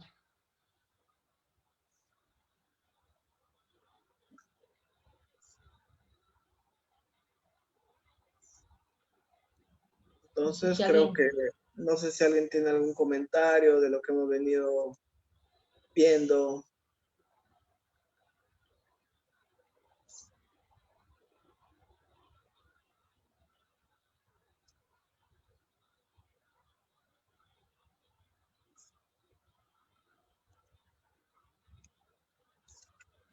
No, creo que no, Roberto, creo que no hay preguntas ni comentarios. Bueno, entonces, Gaby, ¿qué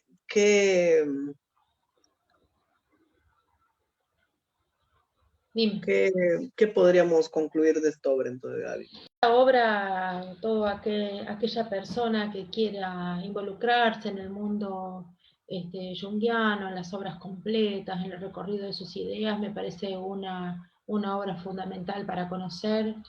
Creo que Jung aquí hace una profundización y una amplificación muy completa de la fantasía de Miss Miller, abordando todo tipo de mito, todo tipo de historia de la cultura y fundamentalmente del valor del símbolo, ¿no? De la función simbólica y del símbolo, que es eje en todo el desarrollo de investigación y psicoterapéutico de él, ¿no?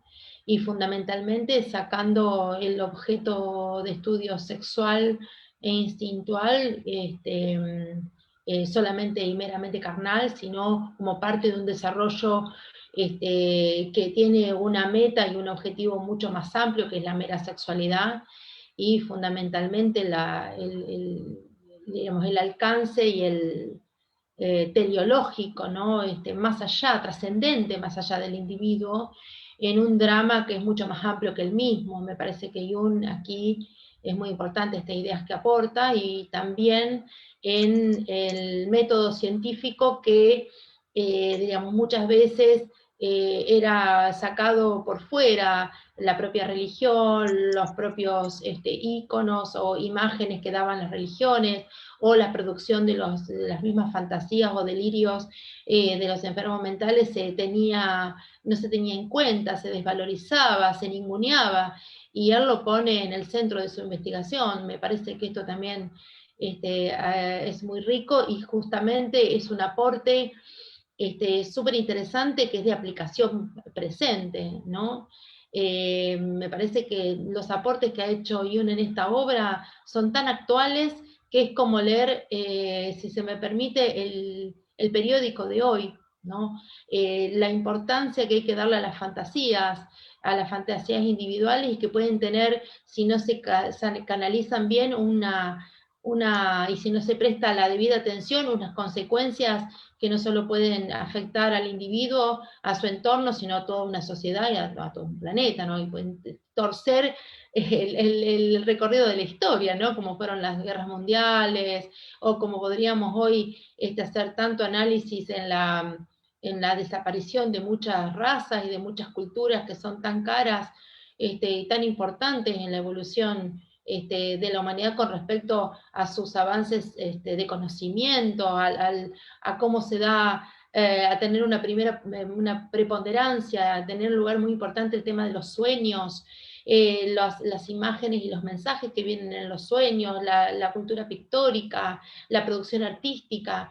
Me parece que todo lo que vuelca aquí Jung, lejos de ser escrito en 1912, me parece que tiene una importancia plena en el 2020, no solamente en el trabajo del consultorio, sino para leer y poder hacer una interpretación de lo que está pasando en el mundo hoy, ¿no? A nivel global.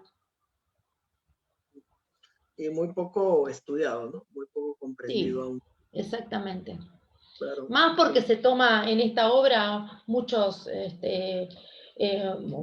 diríamos, las imágenes y las creencias religiosas, fundamentalmente del cristianismo, y se desvaloriza, ¿no? No se le dio la debida importancia y creo que debemos volver a revisar todo esto, porque está muy activo en el día de hoy, ¿no?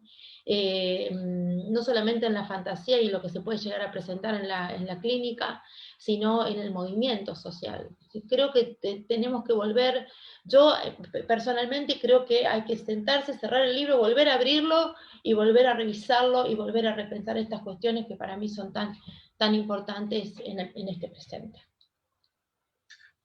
Digamos, un libro bastante complicado, ¿no? Bastante difícil, digamos, por la cantidad de contenido simbólico, referente.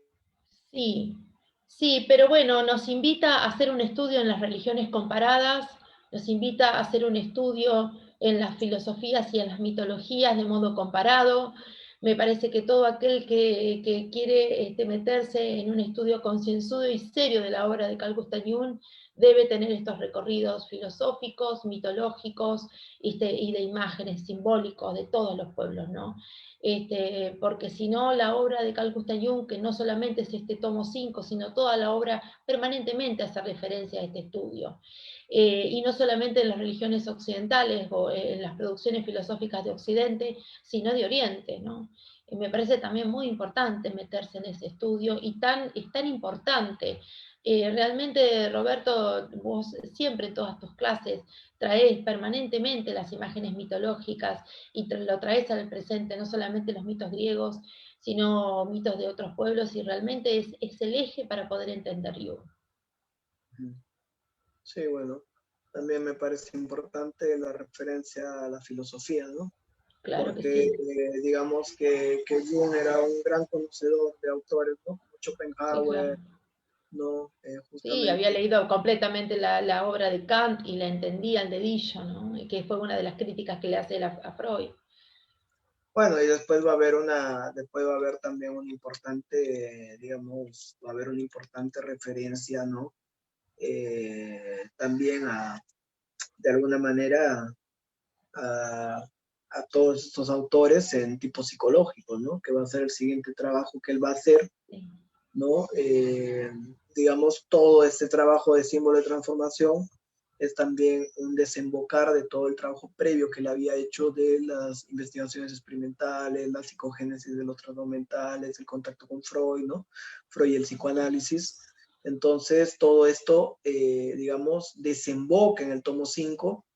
Después Jung va a dedicarse, ¿no? En la posguerra, ¿no? Primera Guerra Mundial, a hacer una revisión exhaustiva de la psicología, de los conceptos de la polaridad, la dualidad, ¿no? Los opuestos, ¿no? El pensamiento, ¿no?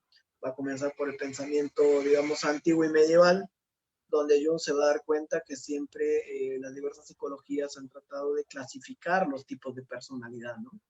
Después va a ir a las ideas del romanticismo de Schiller, hablando de esta polaridad tan importante entre idealismo y realismo, o razón, emoción, ¿no? Sentimiento. y después va a llegar hasta Nietzsche, ¿no? Con lo apolíneo y lo dionisiaco.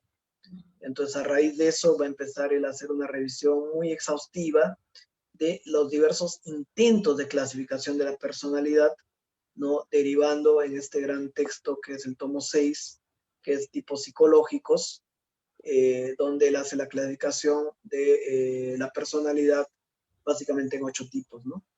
Los tipos introvertidos y los tipos extrovertidos, ¿no? Que utilizan las funciones del pensamiento, el sentimiento, la sensación y la intuición. Entonces, Sí. pareciera una obra, digamos, un entre paréntesis, ¿no? En su pensamiento, porque es una cosa muy específica la tipología, ¿no? Sí, Que sí, muchas sí, veces, es una obra específica que invitamos a todos a repasar con el profesor Galán, que es la próxima actividad que va a estar dando y ofreciendo Instituto Eleusis, realmente en un marco de alegría, ¿no? Por poder compartir con este profesor que ya nos ha deleitado con la revisión de este tomo 5, ¿no? Así que están todos invitados. Y creo que es importante también el tomo 6 porque es una obra que también marca un antes y un después en el desarrollo de sus ideas, así mismo como lo fue el tomo 5 a nivel filosófico y a nivel simbólico. Me parece que el tomo 6 también a nivel de técnica, ¿no? Específica, ¿no? Es un texto técnico que también marca un antes y un después para todo el desarrollo de la teoría que él va a hacer posteriormente, ¿no? Pero eh, sin abordar el tomo 6, sin ya meternos de lleno, me parece que las clases que hemos dado, estas 7 clases, estas 7 sesiones de encuentros realmente fueron muy profundas, muy puntillosas, pero que, vuelvo a repetir, hay mucho para seguir, diríamos, investigando en el método, en el pensamiento filosófico, en el pensamiento mitológico y fundamentalmente en las imágenes de todas las religiones, ¿no? Y de toda la filosofía. Me parece que esto es muy importante y que esto como una conclusión personal, me parece que Jung estaba muy, digamos, cansado de callar, de hacer silencio. Esto es lo que yo siento cada vez que abordo este tomo 5, ¿no? Me parece que es una persona, me dio la impresión a mí como que estuvo mucho tiempo al lado de Freud, callando y respetando a su amigo y de alguna manera a su compañero en investigaciones científicas. Y de alguna manera lo estuvo esperando, ¿no? Inclusive él volvía a Freud y le iba con estas teorías y le iba con estas formas de pensamiento y con estas relaciones y Freud no le daba lugar. Y creo que Jung cuando finalmente decide romper con Freud, volcó y pudo volcar en este texto todo lo que él hubo venido pensando y hubo callado al lado de Freud y lo vuelca aquí con una casi, si se me permite el término, con una ferocidad, ¿no? Es decir, puso todo ahí, inclusive cuando uno va al texto, hay una idea al lado de la otra, una idea al lado de la otra, es un libro que tiene muchas ideas en conjunto, están muy unidas, muy juntas. Inclusive él comienza este texto casi sin decir, es decir, lo presenta directamente, no hace un preámbulo, no hace una presentación. Y bueno, creo que el tomo 6 es la conclusión y el movimiento siguiente al tomo 5, ¿no? Quería, antes de cerrar, decir esto, ¿no? igual el tomo 5 hay que revisarlo con mucho detalle, mucha Sí, guía, claro que ¿no? sí. Es un texto que si uno no lo revisa con un conocimiento mínimo, un detalle, es muy complicado Sí. y es muy poco probable que uno realmente capte su profundidad, ¿no? Entonces, bueno, en la noche vamos a seguir, ¿no? Con la última Sí. sesión de revisión de este libro. Los invitamos a seguir la página del Instituto Eleusis. Estamos organizando, como decía Gaby, la revisión de la obra completa con el doctor Enrique Galán, que fue el responsable de la edición de gran parte de los tomos. de la colección de obra completa de Jung en Editorial Trota. Y entonces el que quiera conocer más de Jung puede escribirnos, ¿no? A través de la página. Entonces hay mucha actividad gratuita también en la página que pueden seguir en los videos, en los lives. Y bueno, muchas gracias por escuchar estos espacios. Muchas gracias, Gaby. Creo que ha sido una labor bastante densa la revisión de este tomo, ¿no? A mí me ha cansado particularmente la revisión de este tomo, ¿no? Siempre encuentro que en las primeras lecturas que yo hice de este tomo no entendía realmente la profundidad, ¿no? De los aportes que plantea Jung. Bueno, con eso yo termino. No sé, Gaby, si quieres decir algo para No, cerrar. no, no, simplemente agradecer a todas las personas que estuvieron siguiendo y compartiendo estas clases, agradecerte a vos especialmente, Roberto, y a todos mis compañeros de Instituto Eleusis, y los esperamos a la noche y también para seguir y continuar las clases con Galán. Bueno, hasta luego. Hasta luego.